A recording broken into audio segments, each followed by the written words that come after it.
Censorship. Warning. Censorship. Last week, Pastor Artur Pawlowski, his brother David, and another man, a small-town business owner named Chris Scott, were all sentenced to time served, so that amounts to 3 days, plus serious costs, enormous fines, and the most outrageous part, a compelled speech provision that forces them all to give the Alberta government's opinion of the day regarding vaccines, lockdowns, and coronavirus restrictions anytime any of the men make a public statement regarding the pandemic. And for Art and his brother, this includes at the church. Art and his brother's crimes, while they were not allowing the government to inspect the church for COVID compliance during services, they also got in trouble for holding an illegal public gathering, which, according to the government, was his church service itself. Now, Chris Scott's crime, that was also holding an illegal public gathering. For him, it was a protest of the government's seizure of his property for refusing to close his restaurant to comply with lockdown restrictions. Now, I sat in on the virtual hearing of the sentencing of these men, and I live tweeted it at the time.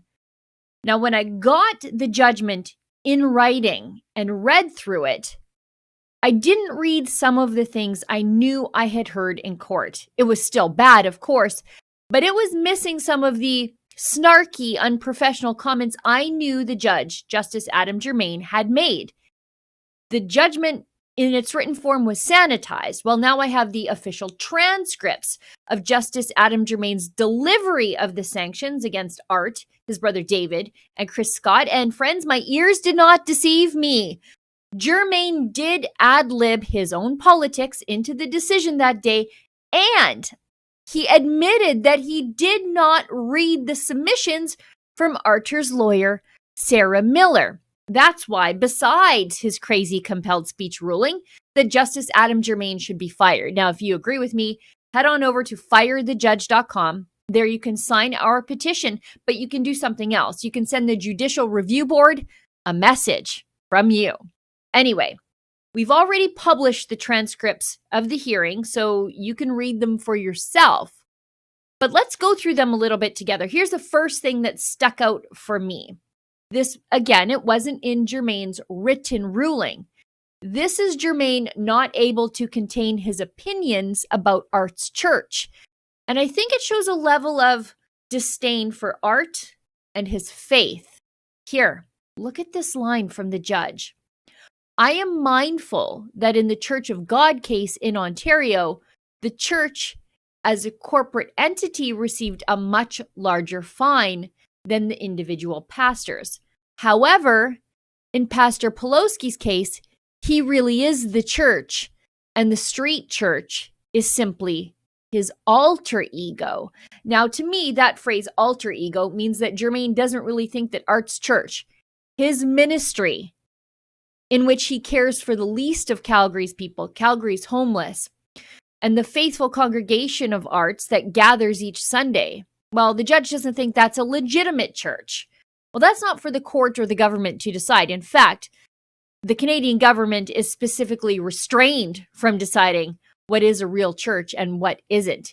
It's called freedom of religion, and it's a protected charter right here in Canada. And those words from Justice Adam Germain smack of anti-Christian bigotry. Now, the second thing that really stuck out for me, and again, this was not in the official written judgment, but Justice Germain once again couldn't control his feelings.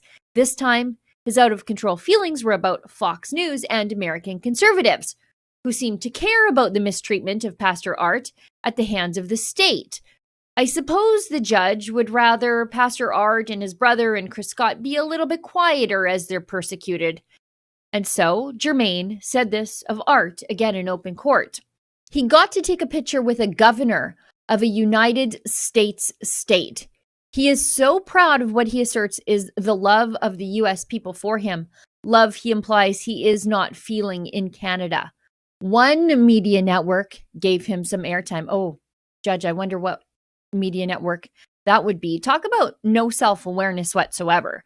The reason anyone in the United States, including the network that had Art on a few times, Fox News, are remotely interested in a pastor from Calgary, Alberta, who compulsively feels the need to feed the homeless, is that the government, and by extension, the court and Germain as a tool of the government enforcement, won't leave him alone. It apparently offends the judge that conservatives the world over are appalled at what the judge himself is doing. Now, and lastly, and I do think this is the most important thing to note here. When I heard it said in open court, I almost could not believe my ears. It's an exchange between Art's lawyer, Sarah Miller. She's great, and she's being paid for through generous crowdfunding donations to saveartur.com.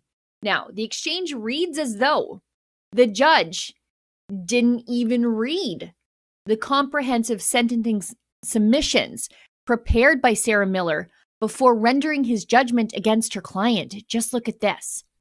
Ms. Miller, good morning, my lord. I do just have one contemporary decision from Ontario, the Church of God Restoration, and you cited some fines that occurred in, I think, the second case from that church, and you did not mention Trinity Bible, which was referenced both in our written submissions and oral submissions before you.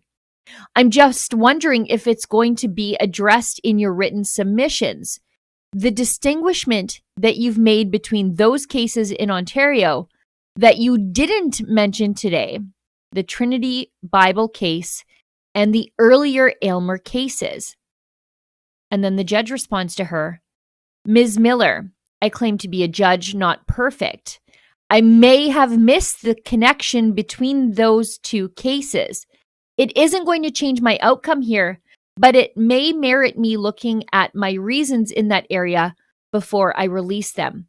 Now, this indicates to me that the judge didn't read the written submissions from Sarah Miller, but it doesn't matter because his mind was made up with regard to the sentence that he was going to pass down on Pastor Art. Now, not only is this judge's decision completely political, it's highly Soviet and anti-Canadian, but he also couldn't keep his own out-of-control emotions from the judgment. He should be fired.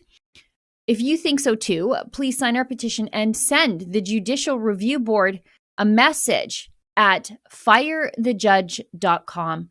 For Rebel News, I'm Sheila Gunn Reid. Now, I mentioned it in the video, but Pastor Art's battle isn't over. We are indeed launching an appeal of the decision, but we need your help. If you want to help offset Art's legal costs, please donate today at saveartur.com. That's ARTUR.com. None of that money comes to us here at Rebel News. None of it even goes directly to Pastor Art. It actually goes to a registered Canadian charity called the Democracy Fund.